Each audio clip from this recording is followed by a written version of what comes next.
Hello student, स्वागत है आप सभी का। आज है आपकी प्रश्नावली 8.2 क्वेश्चन नंबर 6। ठीक है, देखिए क्या कहता है इसमें कह रहा है कि दर्शाइए कि किसी चतुर्भुज। ठीक है, तो चित्र दिया नहीं गया है, तो सबसे पहले इसके माध्यम से परिभाषा के माध्यम से चित्र बनाएंगे। तो कह रहा है एक चतुर्भुज दर्शाइए कि किसी चतुर्भुज मतलब 4 भुजों से घिरे वाली आकृति। सबसे पहले एक चतुर्भुज बना लेते हैं। ये आपका चतुर्भुज बन गया। इसमें क्या अब क्या कह रहा है कि दर्शाइए चतुर्भुज की सम्मुख भुजाओं के मध्य बिंदु। सम्मुख भुजा क्या होती है? देखो, ए बी की सम्मुख भुजा कौन सी है? D C. और इसी प्रकार डी ए की सम्मुख भुजा कौन सी है? C B. ए बी कह सकते हैं, ए डी की सम्मुख भुजा बी सी। ठीक है, तो मतलब आमने सामने की भुजा को क्या कहते हैं? सम्मुख भुजा। तो ए बी के आमने सामने भुजा कौन सी? सामने भुजा कौन सी? D C. और डी ए के सामने सामने भुजा कौन सी? C B. ठीक, समझ गया ना? तो क्या कह रहा है? भुजाओं के मध्य बिंदुओं को मिलाने वाली। तो क्या कह रहा है? सम्मुख भुजाओं। तो सम्मुख भुजाओं के मध्य बिंदु मतलब इनके कुछ नाम भी हो गए। तो सबसे पहले इनके नाम लिख लेते हैं, पी क्यू आर और एस। चलिए लिख लेते हैं। ठीक है, ये इसके नाम लिख गए, पी क्यू आर और एस। तो फिर उसके बाद क्या कह रहा है? उसके बाद कह रहा है कि मिलाने वाले रेखाखंड परस्पर परस्पर समविभाजित करते हैं। ठीक है, तो मतलब इस मध्य बिंदु को मिलाने वाले मतलब इनको जो रेखा है इसको मिला भी रहे हैं। तो इन रेखों को मिला भी लेते हैं। ठीक है, मतलब आर को पी से सारी रेखा मिल भी रही है। आर को पी से, फिर पी को क्यू से भी मिला दिया। फिर इसके बाद किससे मिलेगी? क्यू को सी से मिलेगी, सॉरी क्यू को एस से मिलेगी। तो ये क्यू को एस से, क्यू एस के बाद इसके बाद एस को आर से। तो देखिए ये आर और एस खींच गए। ठीक है, तो अब देखो इतना हमने खींच लिया। अब हमें क्या सिद्ध करना है? हमें सिद्ध करना है को मिलाने वाले रेखाखंड परस्पर समविभाजित करते हैं। मतलब समविभाजित करते हैं, इसका मतलब ये है कि जो पी आर जो है ये वाला और एस क्यू इनको क्या करते हैं? समविभाजित करते हैं, मतलब समान दो भागों में बांटते हैं। जो ये इसके सब देखो, डी ए का मध्य बिंदु जैसे आर है, और ए बी का मध्य बिंदु क्या? पी है, और बी सी का मध्य बिंदु क्या? क्यू है, और डी सी का मध्य बिंदु क्या? एस है। तो उसी प्रकार मतलब ये कह रहा है कि जो ये सम्मुख भुजा है इसको क्या करते हैं? समविभाजित करते हैं, मतलब समान दो भागों में बांटते हैं। ठीक, बात क्लियर होगी ना? चलिए अब हल कर लेते हैं सवाल को। तो यहाँ पर सबसे पहले डाल लेते हैं हल। ठीक है, अब जो दिया गया है वो लिख लेते हैं। चलिए लिख लेते हैं, कुछ नया नहीं किया है, जो दिया गया था वही लिख लिया अपने कि ए बी सी डी क्या है? एक समचतुर्भुज वही ऊपर दिया गया था। ठीक है, चलिए फिर इसके बाद और इसके बाद ये और एक चीज़ और लिखेंगे। क्या लिखेंगे? जो हमें पता है कि पी, ये वाला पी क्यू आर और एस। ठीक है, ये पूरा क्या? पी क्यू, सॉरी यहाँ पर आर कर दीजिए। ठीक है, गड़बड़ लग रहा है हमको। चलिए यहाँ पर आर कर लेते हैं। ये देखिए पी क्यू, तो आर इसी प्रकार रहेगा ना, जैसे ए बी सी डी, तो इस पी क्यू आर यहाँ पर आर कर लीजिए और यहाँ पर कर लीजिए एस। ठीक है, बात क्लियर होगी ना? तो ये हो गया एस। तो अब देखिए पी क्यू आर और एस तो जो है क्रमशः भुजाओं A B, B C, C D और डी ए को क्या करते हैं? के मध्य बिंदु, सॉरी मध्य बिंदु, तो वही चीज़ आप लिखेंगे। चलिए लिख लेते हैं, लिख लिया। ठीक है, अब हमें जो सिद्ध करना है वो भी लिख लेते हैं। तो सिद्ध हमें क्या करना है? सिद्ध हमें करना है कि जो रेखा मिलाने वाले रेखा है ना परस्पर समविभाजित करें। मतलब इसका मतलब ये है जो पी आर ये वाला, सॉरी जो पी और आर जो है वो एस और क्यू को क्या करता है? समविभाजित करता है, मतलब समान दो भागों में बांटता है। ठीक है, समान दो भागों में क्या करता है? बांटता है। चलिए वो भी कर लेते हैं। तो लिख लिया, क्या लिखा हमने? लिखा कि पी और आर जो है वो एस क्यू परस्पर क्या करते हैं? समविभाजित करते हैं। मतलब इसका मतलब ये है कि जो ये पी आर ये वाला, ठीक है, ये जो आपको दिख रहा है पी आर, ठीक है, यहाँ से आप देख सकते हैं कि यहाँ से ये वाली पी आर एस क्यू को जो है दोनों को क्या करते हैं? आपस में समविभाजित करते हैं, मतलब जो है समान भागों में बांटते हैं। ठीक, बात क्लियर होगी ना? तो देखिए अब जैसे सिद्ध भी करना, जो सिद्ध करना वो भी लिख लिया। ठीक है, अब हम यहाँ पर एक चीज़ नहीं करेंगे, नहीं क्या करेंगे यहाँ पर? नहीं तो मतलब नहीं, 2-3 सवालों में कर भी चुके हैं कि हम रचना अब यहाँ पर करेंगे। ठीक है, तो रचना पहले लिख लेते हैं, रचना। ठीक है, तो रचना हम क्या करेंगे यहाँ पर? रचना में हम ये करेंगे कि जो आर है, ठीक है, ये जो चित्र दिख रहा है ना आपको, सॉरी ये जो आर है, आर को एस से मिला देंगे। किससे मिला देंगे? एस से। ठीक है, आर को किससे मिलाएंगे? आर को एस से और एस को पी से। ठीक है, ये मिला है आर को उससे एस से और एस को पी से। ठीक है, जो हमने मतलब यहाँ पर जो ग्रीन पेन से आपको दिख रहा है, तो हमने रेखा खींची, ये सब ये रचना की। ठीक है, हमने पहले करा दिया, लेकिन ये रचना थी। ठीक है, ये जो हमने की है रचना, क्या की हमने लिख दिया है यहाँ पर। हमने क्या लिखा है? जो आर को एस से, ठीक है, यहाँ से देखिए आर को एस से, एस को पी से, और पी को क्यू से, और क्यू को आर से मिला है। ठीक है, ये हमने एक रचना की। ठीक है, तो अब हम दो रचना करेंगे। पहली रचना हमने ये की, और दूसरी रचना में हम ये करेंगे कि जो विकर्ण, कौन सा विकर्ण, ये चित्र आपको दिख रहा होगा, विकर्ण डीबी, कौन सा विकर्ण, ये डीबी, विकर्ण ऐसे तो होते हैं जो तिरछा होते हैं, विकर्ण डीबी, और विकर्ण कौन सा खींचेंगे, एक विकर्ण डीबी खींचेंगे और एक विकर्ण कौन सा खींचेंगे, एसी खींचेंगे। ठीक है, ये दो हम क्या खींचेंगे, विकर्ण खींचेंगे। ठीक, बात क्लियर हो गई ना। चलिए यहीं पर खींच लेते हैं सबसे पहले चित्र में। ठीक है, फिर आगे बढ़ते हैं। देखिए दोनों विकर्ण हमने खींच लिए। ठीक है, यहाँ पर थोड़ा टेढ़ा हो गया। ठीक है, बस वैसे और सब सही है। ये देखिए यहाँ पर ये टेढ़ा हो गया। ठीक है, आप इसे समझ सकते, ठीक है, मैनेज कर सकते हैं। ये दो हमने क्या खींच लिए, विकर्ण खींच लिए। तो वही चीज़ यहाँ पर जो हमने विकर्ण दो खींच लिए हैं यहाँ पर लिख लेते हैं। ठीक है, विकर्ण हमने कौन कौन सा खींचा, विकर्ण एक डीबी खींचा और विकर्ण एक एसी खींचा। तो वैसे नीचे लिखेंगे, नीचे क्या लिखेंगे कि विकर्ण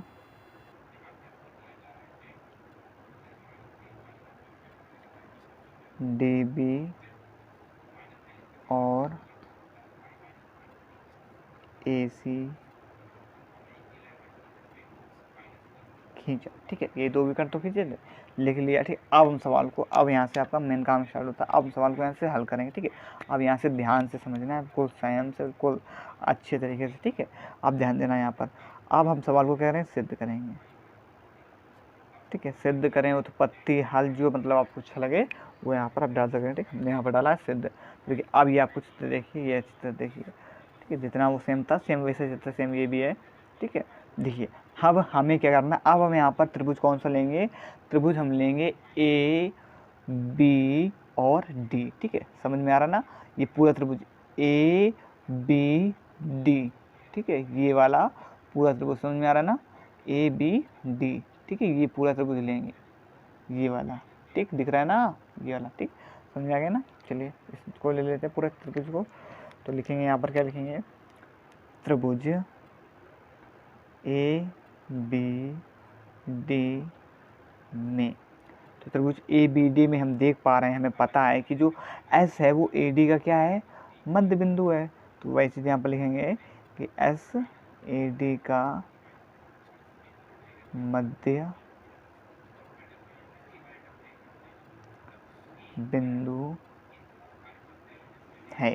ठीक है, फिर उसी प्रकार और हमें क्या पता है कि जो P है वो किसका मध्य बिंदु है, ए बी का मध्य बिंदु है। तो वो भी आप लिख देंगे कि P ए बी का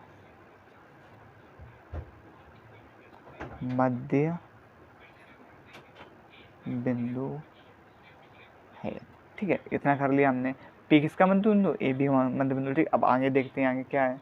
ठीक, अब देखो, अब यहाँ पर हमने मध्य बिंदु, अब जब ये मध्य बिंदु हैं तो जो एस पी समांतर किसके हो जाएगा, डीबी से, डीबी के, और किस नियम से, मध्य बिंदु प्रमेय के नियम से। अब ये लिख दें फिर आपको बता सॉरी। तो देखिए हमने यहाँ पर क्या लिखा कि एस पी समांतर डीबी तथा एस पी, तब जो एस पी समांतर डीबी की है और एस पी बराबर इसके हाफ डीबी की। ठीक है, और किसका नियम होता है, मध्य बिंदु प्रमेय। अभी बताते हैं मध्य बिंदु प्रमेय होती क्या है। तो मध्य बिंदु प्रमेय से, ठीक है, अब यहाँ पर देखते हैं मध्य बिंदु प्रमेय क्या होती है। देखो मध्य बिंदु प्रमेय उसे कहते हैं, देखो कोई दो रेखा, ठीक, कोई दो भुजाएं, एक रेखा ये हो गई आपकी डी ए और एक रेखा कौन सी हो गई, ए बी। ध्यान से समझना। ठीक है, हम बता चुके हैं, जो हमारी वीडियो लगातार देखो उसे पता भी होगा, और जिससे नहीं पता चलिए ये समझ लीजिए, कोई टेंशन वाली बात है, समझना ध्यान से।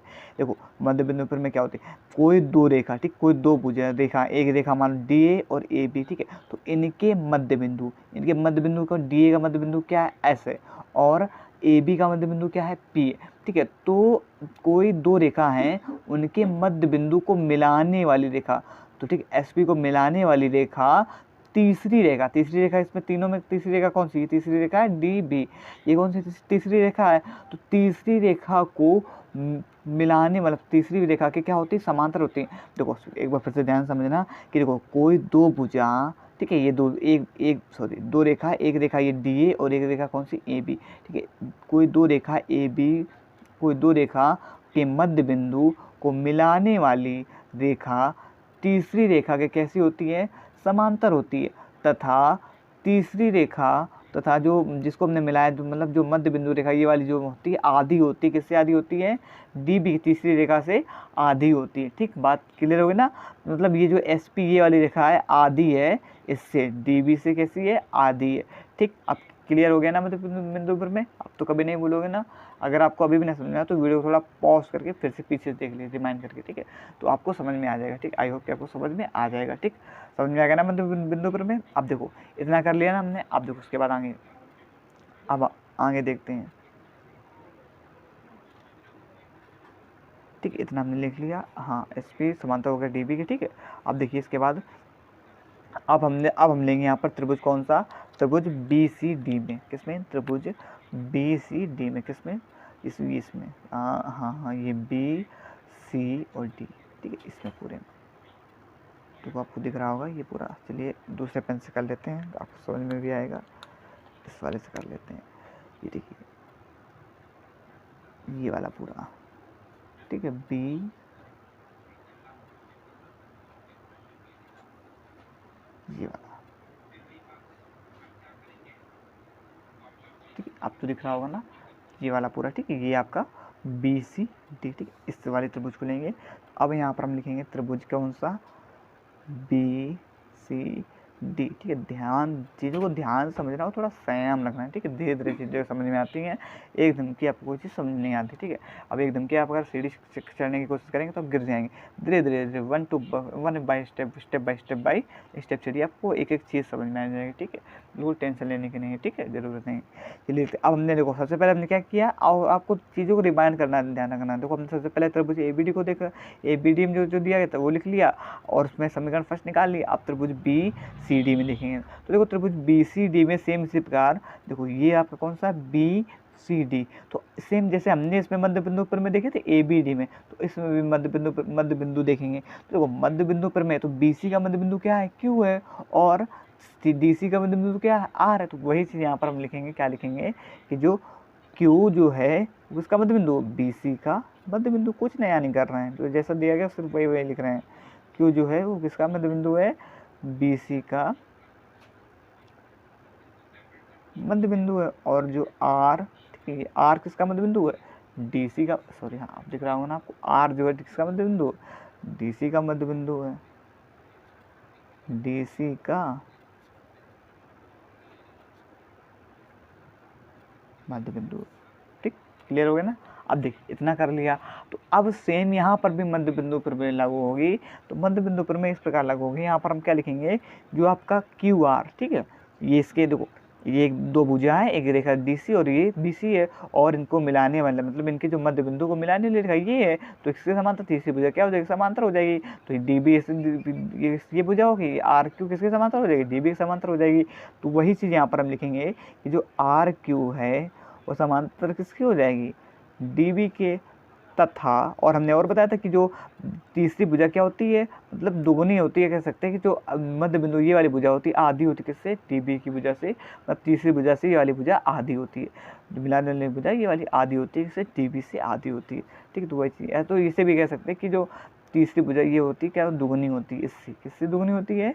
जो हमने मध्य बिंदु मिलाया। ठीक है, आर क्यू समांतर इसके डी बी के, तथा जो आर क्यू है वो आधा है डी बी से। ठीक है, और इसी का डाल देंगे समीकरण सेकेंड। ठीक, उसमें हम बता चुके हैं तो इसमें बताने की जरूरत नहीं है, तो यहाँ पर हम डायरेक्ट लिख देते हैं मध्य बिंदु।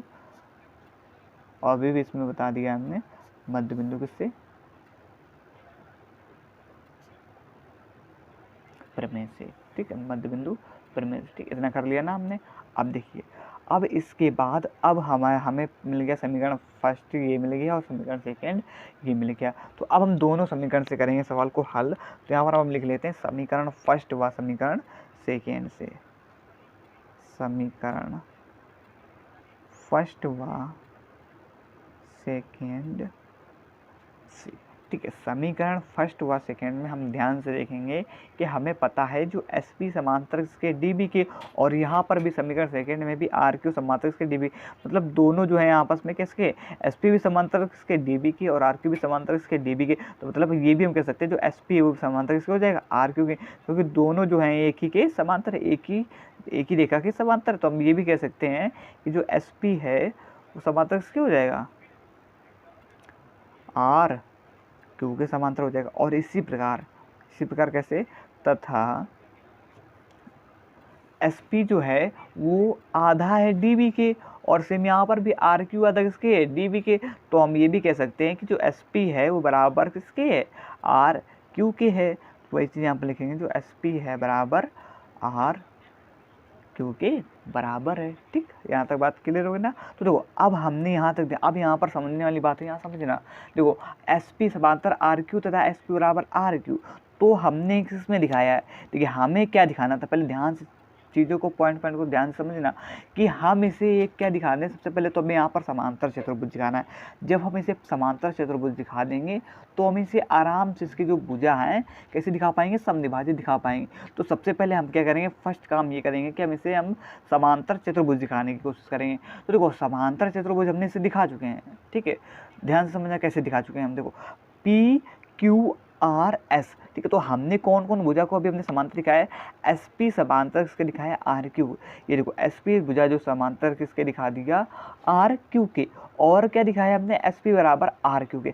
और हम आपको बता चुके हैं सवालों में कि अगर समांतर चतुर्भुज दिखाने के लिए हम किसी एक भुजा, मतलब एक किसी दो भुजा के जो आमने सामने भुजा हैं उनको या तो बराबर दिखा दें या समांतर दिखा दें, तो वो क्या होता है, एक समांतर चतुर्भुज होता है। ठीक है, ये चीज़ हम आपको बता चुके हैं। तो इस नियम से ये आपका क्या हो गया है, समांतर चतुर्भुज हो गया। ठीक, कभी भूलोगे तो नहीं। तो अब हम यहाँ पर लिख सकते हैं, क्या लिखेंगे, अतः जो पी क्यू आर एस है यह, इसे हम समांतर दिखा चुके हैं। तो यहाँ पर लिख लेते हैं, अतः पी क्यू आर एस एक समांतर चतुर्भुज है। ठीक है, यहाँ तक बात क्लियर हो गई ना। तो पी क्यू आर को हमने क्या दिखा दिया, समांतर चतुर्भुज दिखा दिया। अब हमें लेकिन दिखाना क्या है, कि हमें समांतर चतुर्भुज दिखाना है, हमें समांतर चतुर्भुज तो दिखाना नहीं है। चलिए फिर से ऊपर एक बार सवाल में आ जाते हैं, हमें दिखाना क्या था, हमें दिखाना था, कहाँ गया सिद्ध करना, हाँ ये देखिए, कि हमें दिखाना था कि पी आर और एस क्यू क्या है, परस्पर समद्विभाजित करते हैं। ठीक है, मतलब हमें समान दो भागों में बांटना, किसको, इसको पी आर और एस क्यू को, मतलब इसलिए पी आर और एस क्यू को क्या, दो भागों में बांटना, ये हमें दिखाना है। ठीक है, तो ये आपका पेज फिल हो गया। चलिए दूसरे पेज में देख लेते हैं। चलिए इसमें देख लेते हैं। चलिए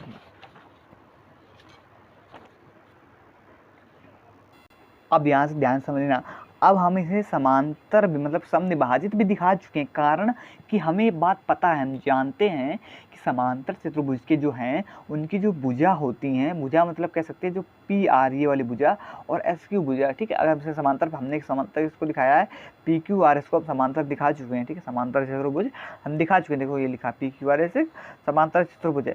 तो हमें पता है कि जो अगर हम किसी भुजा को समांतर चतुर्भुज दिखा दें तो जो उसकी जो परस्पर जो भुजा होती हैं, ये वाली भुजा पी आर और एस क्यू, ये क्या हो जाती हैं, क्योंकि समांतर चतुर्भुज के विकर्ण क्या होते हैं, परस्पर समद्विभाजित होते हैं। तो इनके विकर्ण क्या होते हैं, परस्पर समद्विभाजित होते हैं। तो ये आपस में क्या हो गए, समद्विभाजित हो गए। तो अब हम यहाँ पर लिखेंगे, तो जो हमें लिखना जो है वो हम लिखते हैं। तो अब हम यहाँ पर क्या लिखेंगे कि जो पी आर, ठीक है ध्यान से समझना, ठीक है, पी आर और एस क्यू परस्पर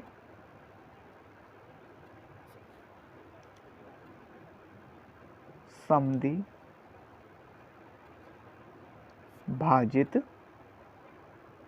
करते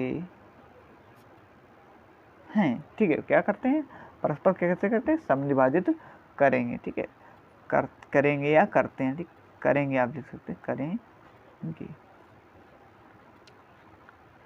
ठीक है, कारण क्योंकि पी आर और एस क्यू परस्पर समद्विभाजित करेंगे, क्योंकि समांतर चतुर्भुज, ठीक है, चतुर्भुज का हमने साइन बना दिया है। समांतर चतुर्भुज के, दिख रहा होगा, हाँ, समांतर चतुर्भुज के विकर्ण, ठीक है, विकर्ण परस्पर कैसे होते हैं, समांतर नहीं सॉरी, परस्पर कैसे होते हैं, समद्विभाजित करते हैं, समद्विभाजित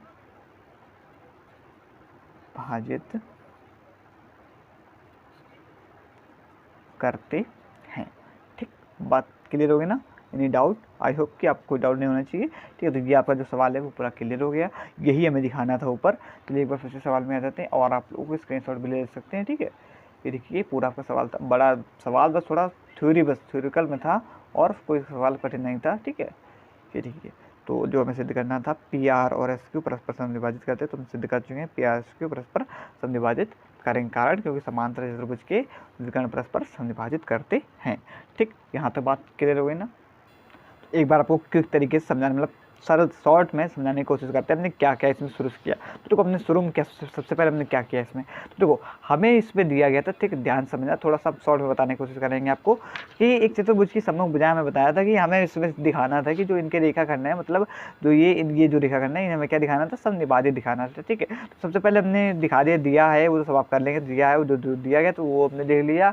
फिर जो हमें सिद्ध करना था वो लिख लिया। ठीक है, हमें सिद्ध करना था कि पी आर और एस क्यू परस्पर समविभाजित करते हैं, वो लिख लिया। फिर उसके बाद जो हमने रचना में हमने क्या किया, रचना में हमने किया कि आर को एस से, एस को पी से, पी को क्यू से और क्यू को आर से मिलाया।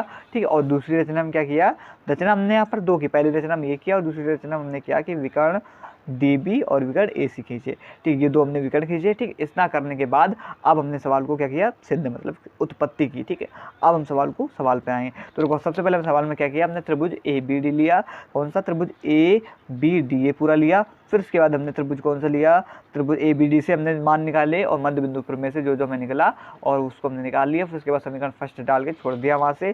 फिर हमने त्रिभुज कौन सा लिया, त्रिभुज हमने देखो दिख रहा होगा आपको बी सी डी लिया। ठीक है, तो बी सी डी में सेम इसी प्रकार किया हमने, इससे मान निकाले जो निकला और उसमें समीकरण सेकंड डाल के छोड़ दिया। फिर समीकरण फर्स्ट व सेकंड से हमने जो बराबर दिखा, तो हमने समांतर दोनों बराबर थे तो इसको बराबर दिखा दिया। ठीक, फिर इसके बाद ये हमें पता है कि अगर हम किसी एक समांतर चतुर्भुज दिखाने के लिए अगर हम किसी एक चीज दो भुजा को अगर हम समांतर दिखा दें या उसको बराबर दिखा दें तो क्या हो जाता है, समांतर चतुर्भुज हो जाता है। तो सेम उसी प्रकार दिखा दिया। अब इसके बाद हम ये भी जानते हैं कि अगर हम कोई मतलब हम अगर एक किसी को पी क्यू आर को हमने समांतर चतुर्भुज दिखा दिया था, अगर किसी को समांतर चतुर्भुज दिखा दें तो जो पी आर और इसके परस्पर क्या होंगे, समविभाजित करेंगे, कारण क्योंकि समांतर चतुर्भुज के विकर्ण कैसे करते हैं, परस्पर समविभाजित करते हैं। ठीक, आई होप कि आपको समझ में आ गया होगा। अगर कोई डाउट है तो फिर कमेंट करके पूछ सकते हैं। ठीक है, धन्यवाद, जय हिंद।